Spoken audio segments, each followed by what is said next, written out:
Surat RTI કરી ખંડણી માંગવાના પ્રકરણમાં પૂર્વ કોર્પોરેટરની એસઓજી દ્વારા ધરપકડ. મળતી માહિતી મુજબ સુરત શહેરમાંથી એક ચોંકાવનારી ઘટના સામે આવી રહી છે, જેમાં આરટીઆઈ કરી ખંડણી માંગવાના પ્રકરણમાં પૂર્વ કોર્પોરેટરની ધરપકડ કરવામાં આવી છે.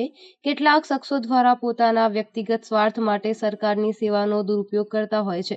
એવામાં આરોપીઓએ લિયો ક્લાસીસના સંચાલક પાસેથી 4.50 લાખ રૂપિયાની ખંડણી માંગી હતી. અપક્ષનો પૂર્વ કોર્પોરેટર પ્રકાશ દેસાઈ ખંડણી લેતા રંગે હાથ ઝડપાયા હતા.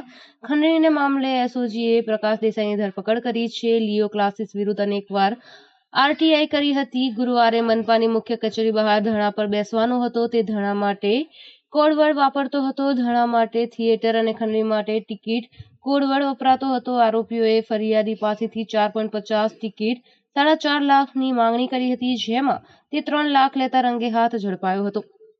બ્યુરો રિપોર્ટ, ઇનાયત મંસૂરી, સુરત.